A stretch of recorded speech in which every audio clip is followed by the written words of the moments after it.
sharing. Kita berdoa dulu. Mari kita berdoa bersama. Terima kasih Tuhan buat malam hari ini. Kami bersyukur karena Engkau sungguh baik. Kami percaya ketika kami boleh ada sampai saat ini bukan karena kuat dan gagah kami, tapi ini semua karena anugerah-Mu, kasih setiamu yang tak pernah habis dalam hidup kami. Berapapun kami yang ada saat ini di ruangan Zoom ini, kami percaya Tuhan ini bukan kebetulan. Biarlah ada pesan Tuhan yang Engkau sampaikan malam hari ini untuk menjadi kekuatan dalam hidup kami. Berkati semua yang hadir malam hari ini. Biarlah setiap pesanmu boleh Tuhan menjadi rema dalam kehidupan kami masing-masing. Terima kasih. Hamba serahkan semua ke dalam tangan Tuhan. Di dalam nama Yesus, kami serahkan saat teduh bahkan sharing malam hari ini. Haleluya. Amin. Oke, shalom semua. Sebelumnya, ini kedengaran nggak ya? Ada suara-suara di belakangku. Ada, nggak ada sih Ya. semuanya. Semuanya Soalnya aman kok. deket, Lanjut. dekat sini itu ada apa kan masjid kan, jadi benar-benar ya suaranya Oh, sangat jelas ada. kalau Enggak kok, enggak ada kendala. Enggak ada nggak kendala ada kok. kendala. Lanjut. Oke, langsung aja ya. Kita eh punya thank you ya untuk Bang Mik yang sudah kasih kepercayaan juga untuk malam hari ini, yang lagi belanja di Hypermart. Tapi dimanapun kita berada, kita bisa saat teduh loh.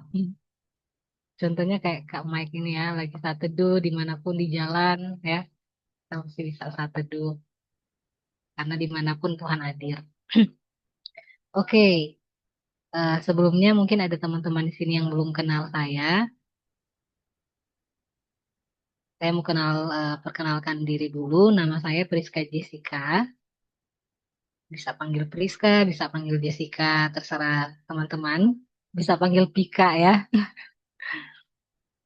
Jadi saya berasal dari Manado. Mungkin di sini ada orang-orang Manado. Hadir, orang hadir. Oh, orang orang Manado. Kita orang Manado. Cuma sekarang lagi stay di Balikpapan. Oke. Eh, mungkin dari itu aja perkenalan saya. Jika ada yang ingin mau bertanya lebih bisa ya. Malam hari ini kita santai aja sharing tentang kejatuhan AI ya. Ini bisa share screen nggak ini?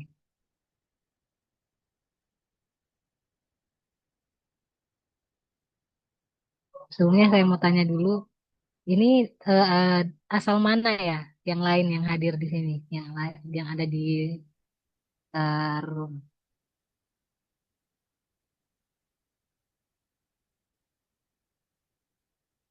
Jogja, oke. Ada lagi dari mana yang lain? Jakarta, oke. Salam kenal. Mana lagi? Dari Jogja, Jakarta,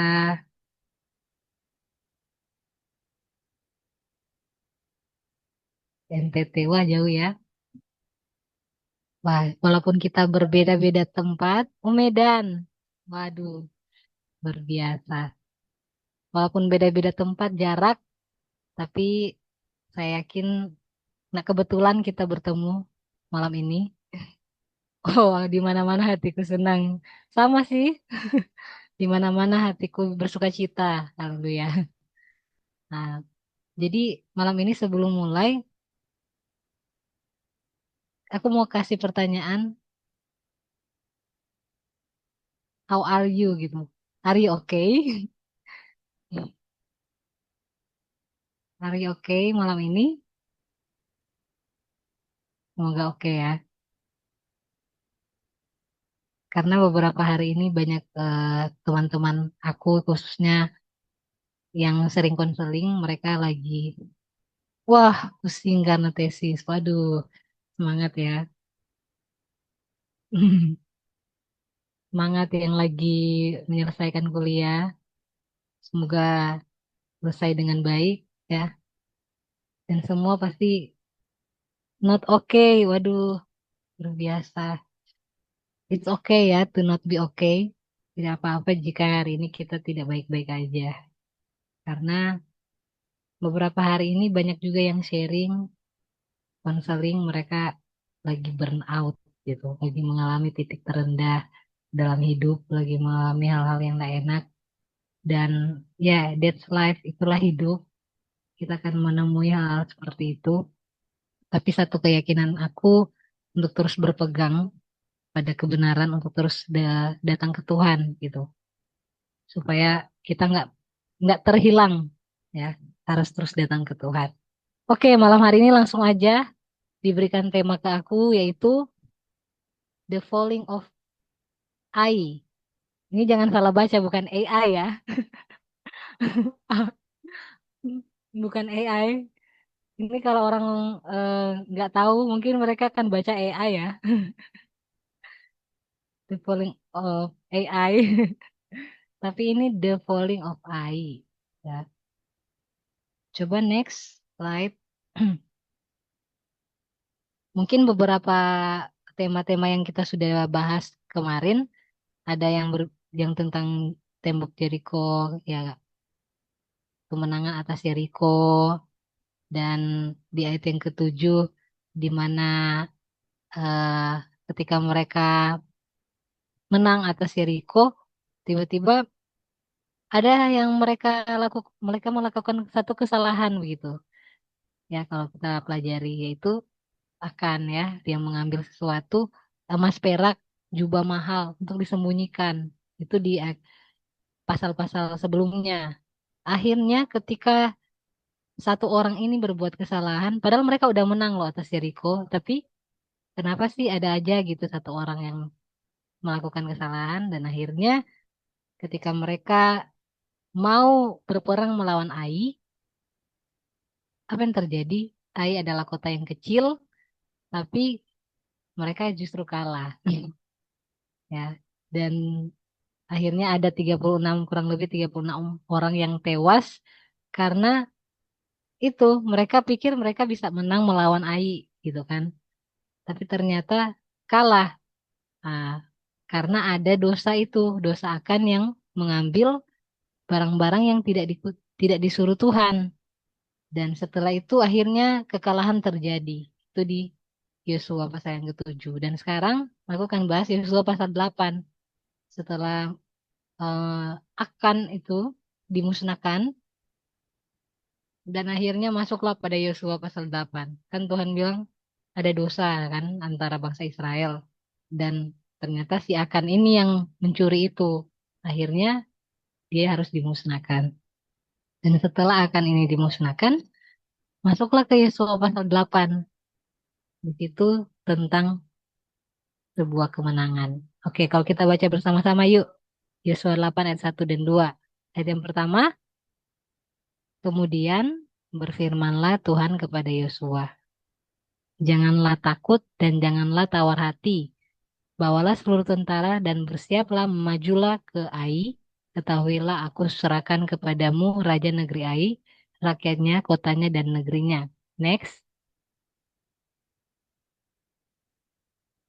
Nah, ini ayat ini aku ingin eh, Panti, Panti baca. Lanjut ayat kedua, dan haruslah kulakukan kepada Ai dan rajanya seperti yang kulakukan kepada Yeriko dan rajanya. Hanya barang-barangnya dan ternaknya boleh kamu jara. Suruhlah orang bersembunyi di belakang kota itu. Oke, next. Nah, ini aku ingin siapa tadi ya? Lediana, boleh baca? Yosua 8 ayat 24. Ada suaranya, guys. Iya. Segera sesudah orang Israel selesai membunuh seluruh penduduk kota Ai, di padang terbuka kemana orang Israel mengejar mereka, dan orang-orang ini semuanya tewas oleh mata pedang sampai orang yang penghabisan. Maka seluruh Israel kembali ke Ai dan memukul kota itu dengan mata pedang. Oke, thank you. Next. Ini aku ingin yang nama berkat ini, cewek yang nama berkat ini.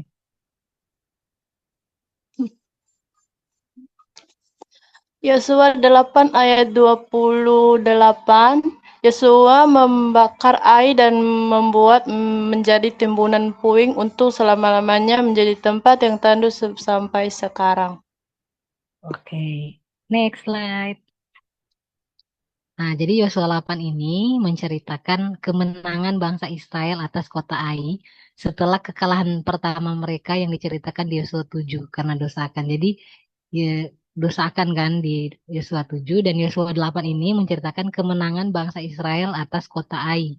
Jadi awalnya mereka kalah, lah kok 8 mereka jadi menang ya? Karena ini. Mereka udah musnahkan akan, mereka udah musnahkan dosa-dosa yang tersembunyi itu. Sehingga terjadilah kemenangan di Yosua 8. Next slide.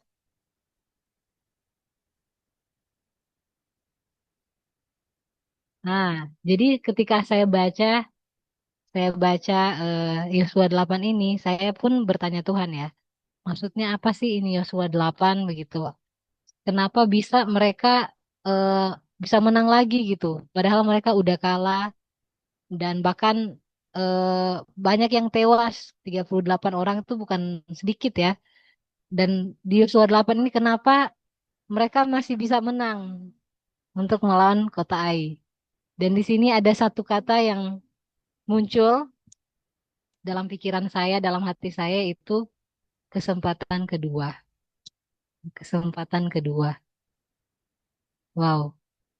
Pernah nggak teman-teman mendapat kesempatan kedua? Kalau pernah kasih reak. Artinya kayak pernah kita menyakiti orang, ya kan? Tapi tiba-tiba orang ini masih kasih kesempatan memaafkan kita gitu. Atau enggak kita pernah buat kesalahan di tempat pekerjaan, tapi masih dimaafin bos kita gitu kan. Atau enggak kita pernah melakukan hal-hal yang eh, istilahnya merugikan, tapi orang ini masih kasih kita kesempatan. Pernah pakai banget ya, ya spesial lah.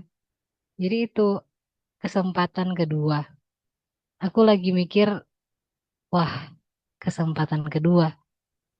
Banyak yang nggak dapat kesempatan itu gitu. Tapi luar biasa kalau teman-teman pernah mengalami, yaitu diberi kesempatan kedua. Saya mau tanya, lempar pertanyaan ke siapa ya? Siapa dulu yang boleh jawab? Kalau teman-teman diberi kesempatan kedua, apa yang timbul di hati teman-teman?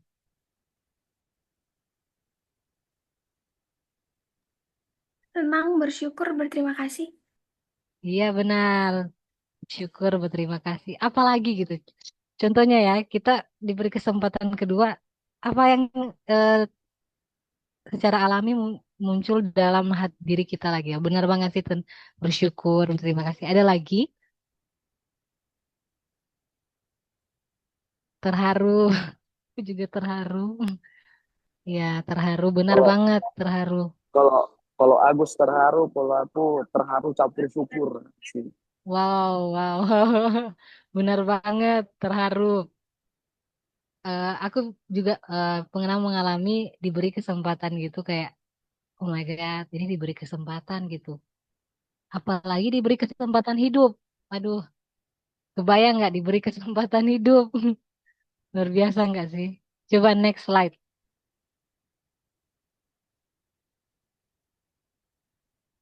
Ah, ketika teman-teman diberi kesempatan kedua, ini yang aku pelajari ya. Ketika Fenty, siapa Lidiana, Yunita, siapa yang di sini diberi kesempatan kedua, pasti kalau orang itu benar-benar kayak tadi bersyukur, terharu dan lain sebagainya, pasti yang pertama dia akan belajar dari kesalahan, benar nggak?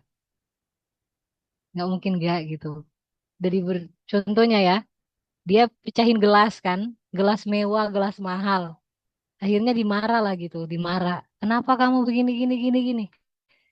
Saya yakin ketika dia diberi ya udah, kamu aku kasih kesempatan ya untuk terus bekerja di sini contohnya. Saya yakin nggak mungkin dia akan mengulang lagi gitu. Artinya dia akan sulit untuk eh, mengulang kesalahan itu, bener nggak? Ketika diberi kesempatan. Nah, seperti halnya kita, ketika kita diberi kesempatan, pasti yang pertama kita akan belajar dari kesalahan. Tapi masalahnya banyak orang udah diberi kesempatan kedua, nggak belajar dari kesalahan. Nah ini yang salah, bahaya gitu. Kalau orang yang sudah diberi kesempatan kedua, tapi nggak belajar dari kesalahan, sangat bahaya gitu. Dan di sini yang kedua, ketika dia diberi kesempatan kedua, dia akan berusaha menjadi lebih baik. Benar nggak? Nggak mungkin kalau orang udah dikasih kesempatan kedua dan dia nggak berusaha menjadi lebih baik. Apalagi kita yang punya sahabat, punya teman, ketika kita nyakitin teman kita, dan akhirnya dia masih bisa memaafkan kita, pasti kita akan berusaha menjadi teman yang baik gitu. Karena, ih, kita udah berbuat salah tapi masih diberi kesempatan, masih diberi maaf gitu, masih diberi, ya, change lagi. Pasti kita akan berusaha menjadi lebih baik. Yang ketiga, nah, tadi kan belajar dari kesalahan, tidak mengulangi kesalahan yang sama. Wah, ini yang kadang kala sulit gitu. Mengulangi kesalahan yang sama. Mungkin kalau belajar dari kesalahan, oke. Tapi pertanyaan kita bisa nggak mengulangi kesalahan yang sama? Nah, pasti ketika kita tahu bahwa kita diberi kesempatan kedua, pasti kita akan takut untuk mengulangi kesalahan yang sama. Tahu nggak? Karena belum tentu kesempatan yang lain akan datang. Yang keempat, lebih menghargai kepercayaan yang diberikan. Nah, jadi ketika kita diberi kesempatan, kita akan lebih menghargai kepercayaan yang diberikan. Yang awalnya kita kayak masa bodoh, yang awalnya kita kayak ya bodoh amat lah dengan kepercayaan orang gitu. Tapi ketika kita tiba-tiba sebenarnya kita nggak dikasih kesempatan, tapi diberi lagi kesempatan, kita kan lebih menghargai kepercayaan yang diberikan itu. Yang kelima adalah lebih berhati-hati dalam bertindak. Nah, lebih berhati-hati dalam bertindak. Jadi itu. Keenam, tumbuh menjadi pribadi yang lebih dewasa. Nah, jadi ini salah satu yang akan muncul ketika orang merasa bahwa dia bersyukur mendapatkan kesempatan kedua. Tapi kalau orang ini tidak bersyukur, orang ini kayak tidak terharu, kata siapa tadi, orang ini tidak merasa ya gimana biasa-biasa aja diberi kesempatan kedua, ya pasti dia akan lakukan 6 hal ini gitu. Jadi ini teman-teman bisa merenungkan ya, benar nggak sih saya belajar dari 6 hal ini. Next slide. Nah, Efesus 5 ayat 16, pergunakanlah waktu yang ada karena hari-hari ini adalah jahat. Nah, pergunakan di sini pas aku baca pelajari bahasa aslinya ya, bahasa Yunani di situ pergunakanlah ternyata artinya menebus gitu. Membeli kembali, memanfaatkan sepenuhnya. Jadi, pergunakanlah waktu yang ada karena hari-hari ini adalah jahat, di mana kita menebus.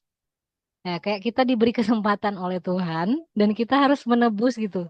Waktu yang kita pakai yang dulunya kita sia-siakan dan ketika kita pergunakan waktu artinya kita benar-benar menebus gitu. Kita benar-benar bersyukur diberi kesempatan itu.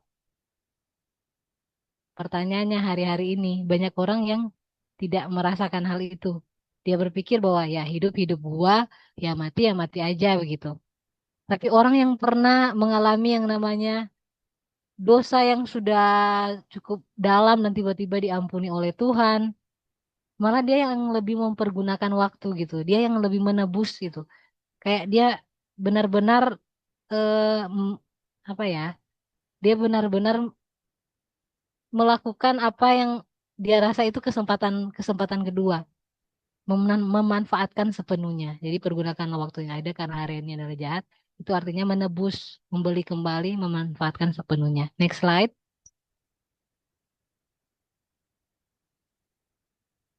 Nah, manfaatkan setiap kesempatan dengan sungguh-sungguh karena zaman ini penuh kejahatan. Next, next. Nah, ya kayak tadi ya, setelah dosa akan diselesaikan di pasal sebelumnya, Tuhan kembali berbicara pada kitab Yosua dan berkata, jangan takut dan janganlah tawar hati.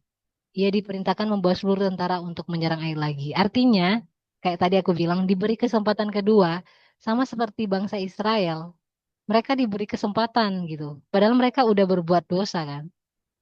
Si Akan ini sudah melakukan kesalahan. Tapi Tuhan masih berikan mereka kesempatan kedua untuk menang. Wah, ini luar biasa sih. Kalau mungkin Tuhan bukan murah hati, pasti ya udah kalian kalah-kalah aja gitu. Tapi kenapa di pasal 8 ini mereka masih bisa menang? Karena Tuhan masih memberikan mereka kesempatan kedua. Wah, coba bilang semua, "Ah, ini Tuhan baik." Coba bilang Tuhan baik. Yes, Tuhan baik, luar biasa ya. Next slide.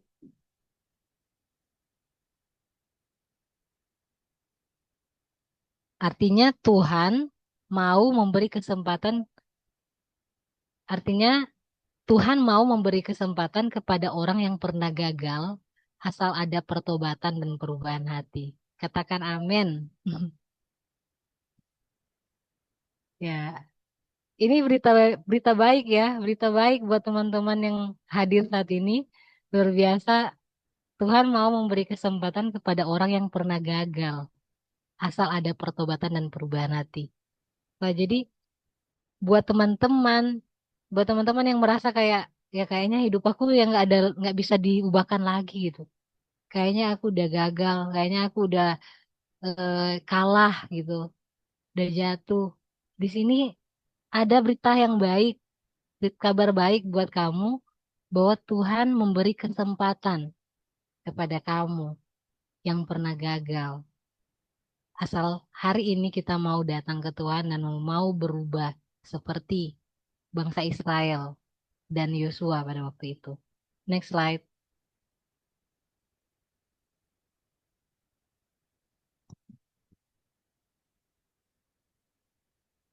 Nah, nah, berbeda dengan sebelumnya, kali ini Tuhan mengizinkan mereka mengambil jalan di kota itu. Next slide.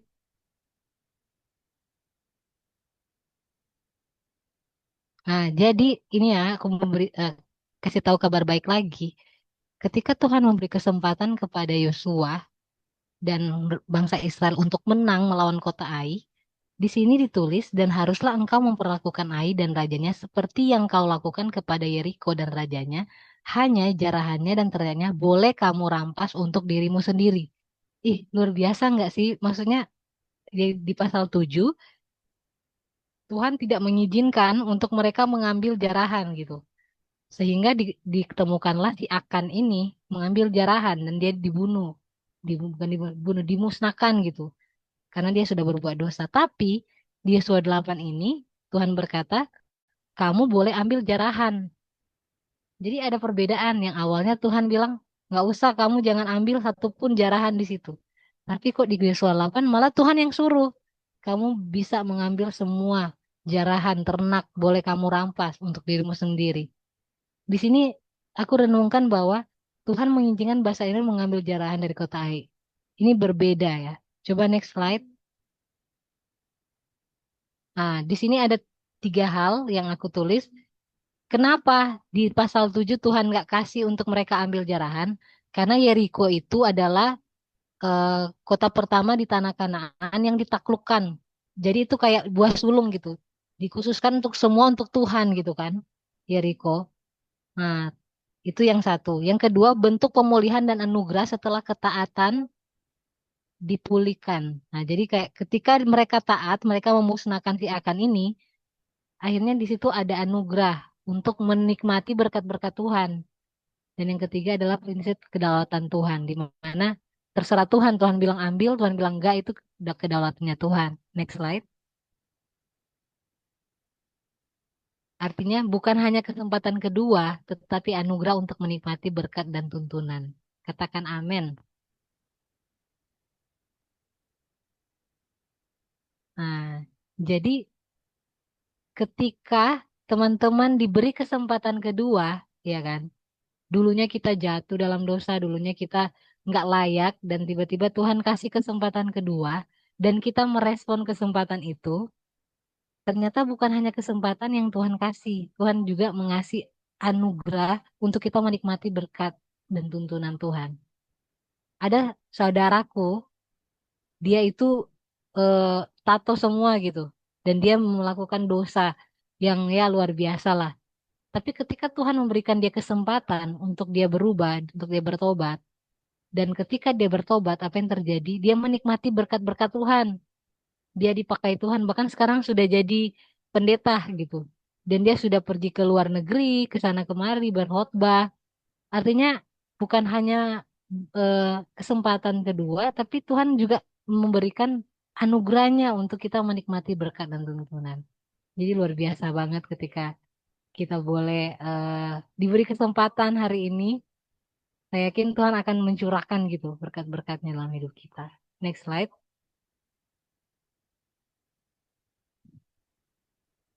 Nah, pertanyaannya, apakah Anda pernah merasa gagal? Apakah Anda pernah merasa gagal? Saya tanya ya. Itu jawab, bisa jawab pribadi masing-masing atau juga bisa jawab langsung. Tapi ini pertanyaan yang datang buat teman-teman yang hadir malam ini. Apakah Anda pernah merasa gagal? Apakah Anda eh, pernah banget? Ya, aku juga adalah orang yang pernah banget merasa gagal. Dan ketika kita merasa gagal, contohnya gagal jadi manusia,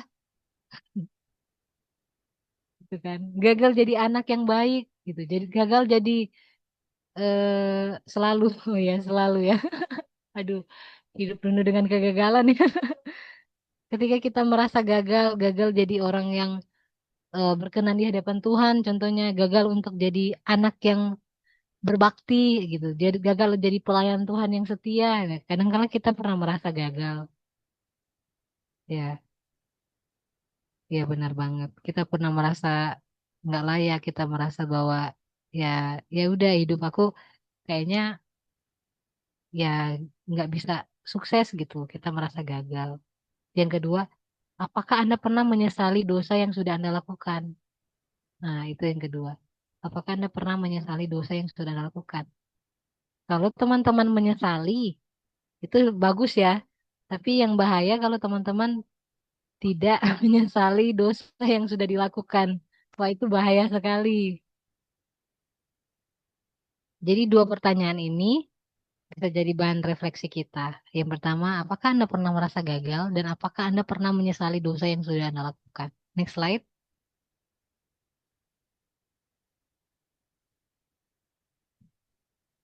Nah, ini ya, pegang baik-baik.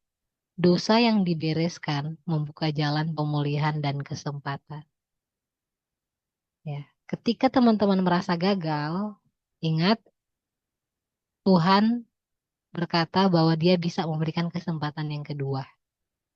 Tapi ini yang harus teman-teman ingat bahwa namanya dosa harus dibereskan gitu. Ketika kita merasa gagal bukan berarti ya udah aku gagal jadi anak Tuhan yang baik, ya udah aku berbuat dosa sepanjang masa sampai Tuhan datang kembali pada kali yang kedua gitu. Atau enggak kita ya udah aku gagal, ya udah begini aja kehidupan aku, ya memang aku banyak kesalahannya, tapi kita nggak mau membereskan diri. Ingat, seperti Akan yang dibereskan dan Tuhan memberi kemenangan kepada Israel, ini juga dalam hidup kita, yaitu dosa yang dibereskan membuka jalan pemulihan dan kesempatan. Jadi ini kuncinya, kita datang aja ke Tuhan, kita mengaku bahwa Tuhan, aku sudah berdosa gitu, tolong bereskan apa yang ada dalam diri kita. Akan ya, si akan yang ada di dalam diri kita yang membuat pemulihan itu terhambat. Next slide. Nah, belajar untuk tidak mengeraskan hati, belajar terbuka di hadapan Tuhan. Jadi gimana sih Kak untuk supaya aku bisa membereskan dosa-dosaku gitu kan? Ini sih belajar untuk tidak mengeraskan hati. Artinya ya udah kita mengaku bahwa ya saya berdosa, saya bukan orang yang sempurna, dan jangan mengeraskan hati, merasa bahwa ya saya benar kok, tapi belajar untuk melembutkan hati. Dan yang kedua, belajar terbuka di hadapan Tuhan. Katakan amin.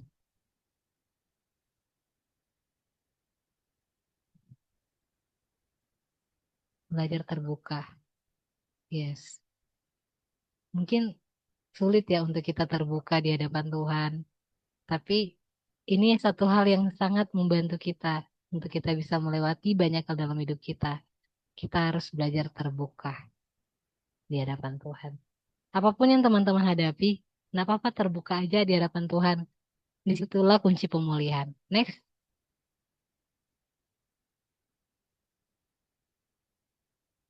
Nah, tadi yang pertama adalah yang kita sudah baca tadi tentang kesempatan kedua. Ketika kita mau dibereskan, diberikan apa namanya, ketika hati kita mau untuk dipulihkan, luka-luka masa lalu, saya nggak tahu di sini punya luka atau enggak gitu kan. Tapi pasti akan ada orang-orang yang menemukan luka masa lalu, luka-luka yang tersembunyi, yang kita nggak sadar. Dan ketika kita mau untuk dipulihkan luka-luka kita, ya kita harus belajar terbuka. Apapun itu, luka apapun itu, kita harus belajar terbuka di hadapan Tuhan. Dan ketika kita belajar terbuka, disitulah pemulihan terjadi. Oke, dan next yang kedua,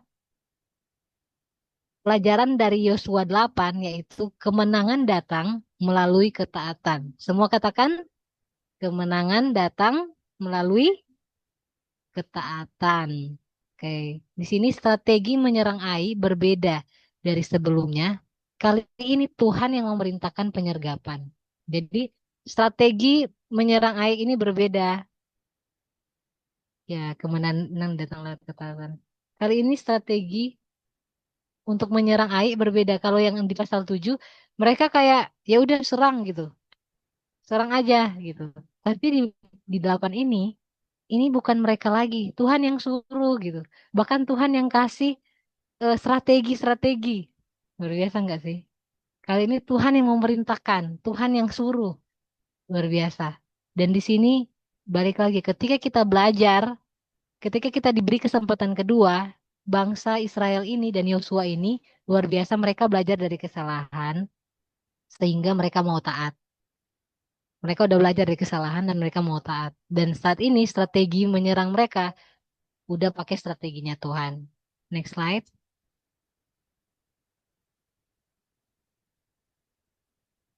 Nah, Tuhan berfirman kepada Yosua.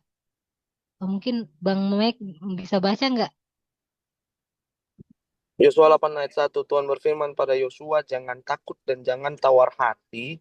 Ambillah seluruh tentara ini dan bangkitlah. Seranglah Ai, sebab aku akan menyerahkan Raja Ai, rakyatnya, kotanya, dan tanahnya ke dalam tanganmu. Amin. Next slide. Nah, Tuhan menegaskan bahwa kemenangan ada karena ketaatan. Yosua mengikut perintahnya bukan karena strategi manusia semata. Jadi Tuhan menyuruh untuk seranglah kota Ai gitu. Dia ditegaskan bahwa ternyata kemenangan itu ada karena ketaatan, bukan karena mengikuti strategi manusia. Jadi bukan karena mereka, ah kita serang Ai yuk, tanpa bertanya Tuhan, tanpa kita ikut tuntunan Tuhan. Tapi di sini mereka melakukan itu karena disuruh gitu. Tuhan yang suruh, ayo pergi serang kota Ai. Dan mereka taat. Nah, di sini ingat baik-baik ketaatan. Ketika kita diberi kesempatan kedua, penting untuk kita belajar taat pada Tuhan. Dan luar biasanya ketika kita belajar taat, semua akan jadi effortless gitu kan, effortlessly gitu. Semua kadangkala coba next slide. Ini hal yang keren sih. Sama-sama kita baca. 1, 2, 3. Blessings flow where obedience goes. Ada yang bisa mengartikan kalimat ini?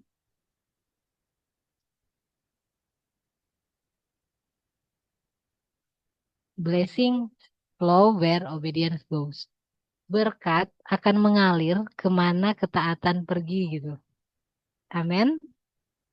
Jadi ketika mereka taat kepada Tuhan, ya ketika mereka taat kepada Tuhan, kemenangan itu datang sendiri gitu.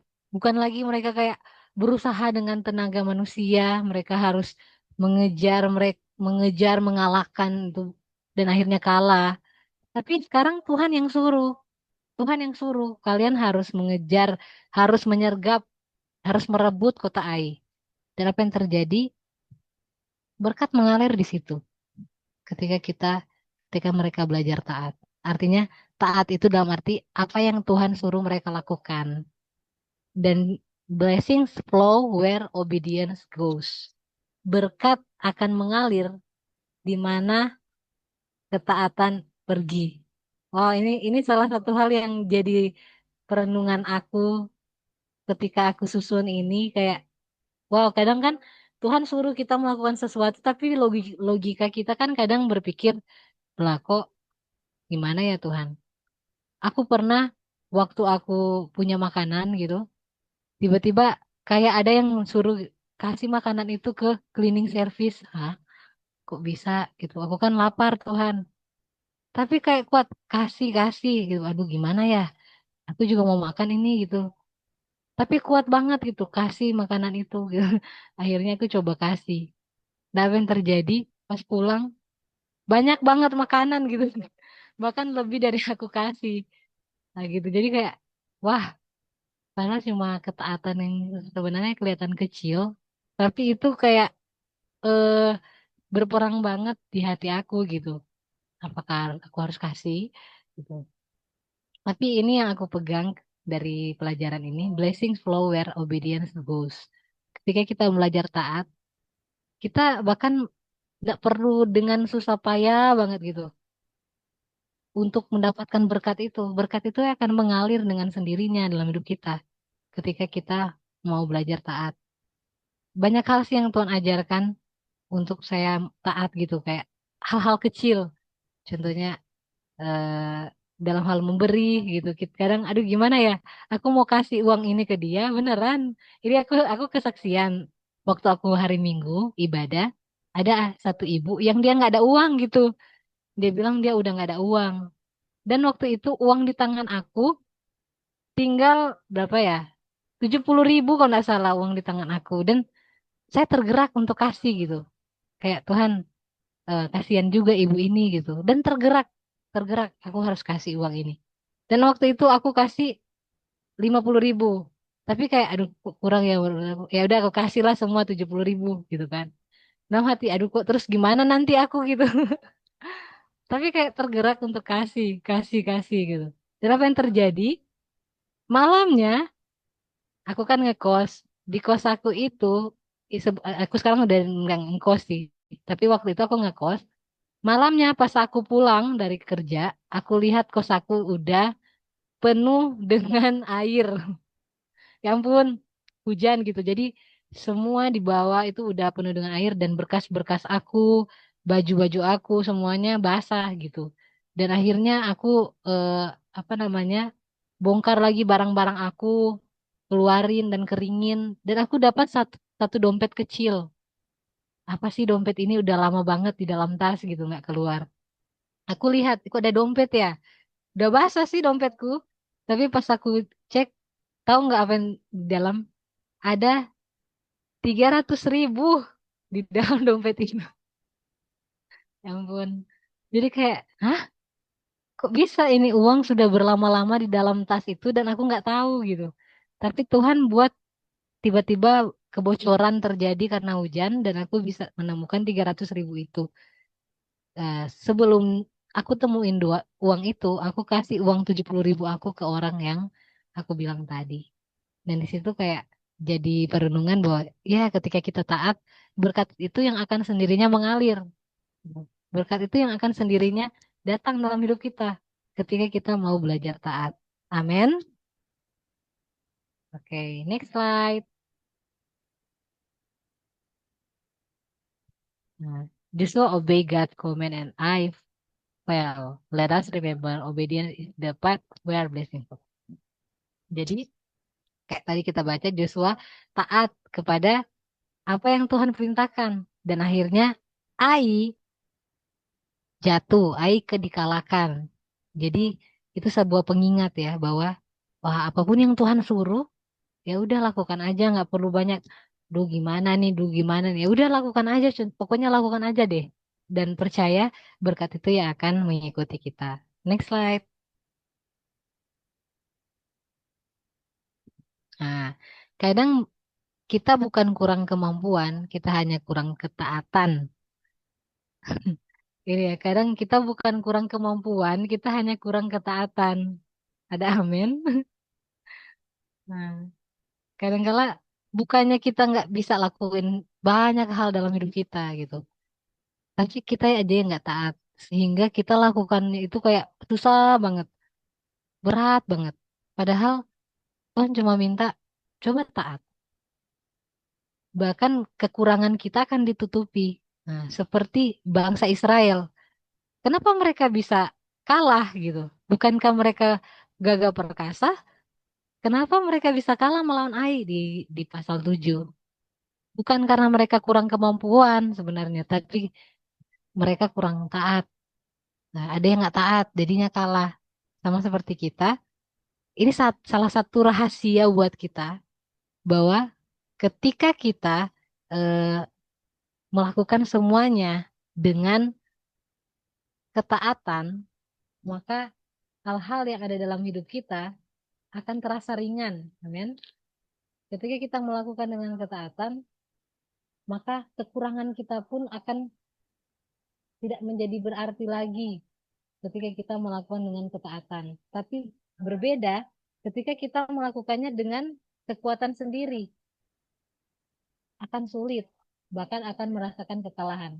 Siapa di sini yang pernah merasa udah lakuin banyak hal tapi masih merasa kok gagal terus ya? Nah, ada nggak di sini yang udah lakuin banyak hal tapi masih aja gagal gitu, masih aja nggak bisa gitu. Udah mencari uang mati-matian tapi kok susah banget gitu kayak kok berkat kurang terus gitu gitu. Tapi gimana? Teman-teman pernah ngerasain yang kayak gitu nggak? Ya, di sini ada yang komen pernah gitu ya. Aku juga pernah ngalamin itu gitu. Ketika eh, ketika aku merasa bahwa eh, aku nggak mau taat gitu, karena nanti kurang. Uang aku kasih nanti kurang. Dan akhirnya ketika aku nggak taat, ya malah berkurang, malah nggak bisa gitu. Tapi berbeda ketika aku belajar taat. Setiap kekurangan kita akan ditutupi. Sekali lagi, berkat akan mengalir kepada orang yang taat. Berkat akan mengalir ketika kita taat. Jadi kadang kita bukan kurang kemampuan, kita hanya kurang ketaatan. Jadi peringatan buat kita, coba walaupun teman-teman punya kekurangan, tapi ketika kita belajar taat sama Tuhan, percaya bahwa Tuhan yang akan menolong kita untuk melakukan segala sesuatu. Bukan kita lagi, tapi dengan kekuatan Roh Kudus. Amin. Next slide.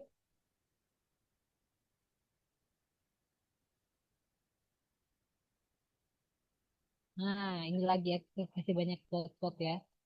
Ini quote-quote yang aku sering ambil dari rema yang aku dapatkan. Keberhasilan bukan karena kekuatan manusia, tetapi karena mengikuti arahan Tuhan dengan taat. Jadi ketika kita mau berhasil, bukan karena kekuatan manusia, tetapi karena mengikuti arahan Tuhan. Pertanyaannya, apakah kita masih mengikuti arahan Tuhan? Gitu. Dan mungkin ada yang bertanya, gimana sih caranya untuk tahu arahannya Tuhan? Kita bingung, gimana ya caranya? Ya, seperti aku bilang, kasih waktu untuk Tuhan. Kasih waktu untuk saat teduh dengan Tuhan. Dan kita akan melihat Tuhan akan kasih kita eh, sign gitu, tanda-tanda apa yang harus kita lakukan. Next slide.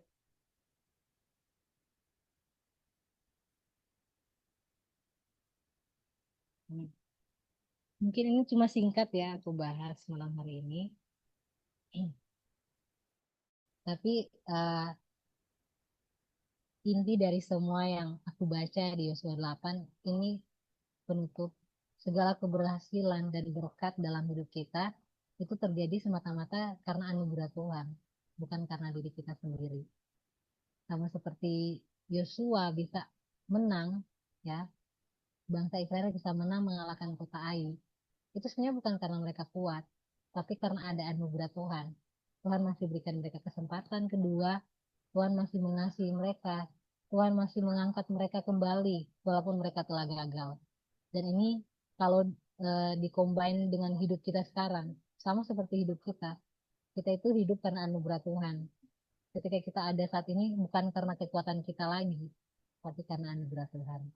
Jadi perenungan aku pas baca ayat ini, wah sama seperti aku, mungkin secara manusia nggak ada lagi di dunia ini gitu.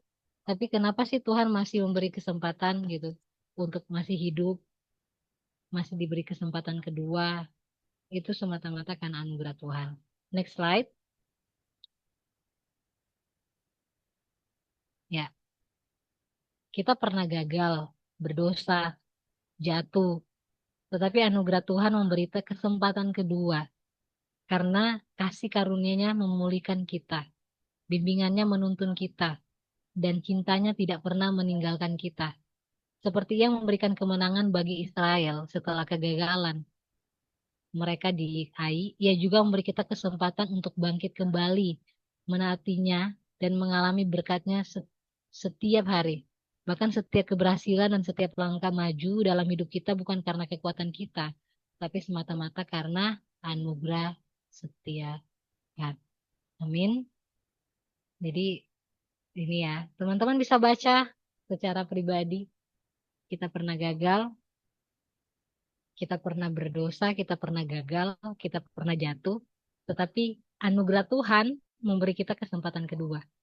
Dan ini bukan karena kita, tapi kasih karunia Allah yang ada dalam hidup kita. Kita harus menyadari itu. Semua karena anugerah Tuhan, semua karena kasih karunia Tuhan.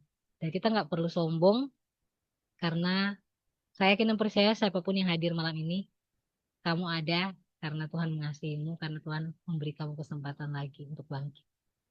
Oke, next slide. Apakah masih ada? Sudah kan? Oke, sudah selesai. Jadi intinya di Yosua 8 ini membuat ada 2 poin ya yang aku bahas tadi, yaitu pertama tentang kesempatan, tentang keterbukaan, tentang pemulihan hati, dan yang kedua adalah tentang ketaatan, karena berkat akan mengikuti ketika kita taat sama Tuhan.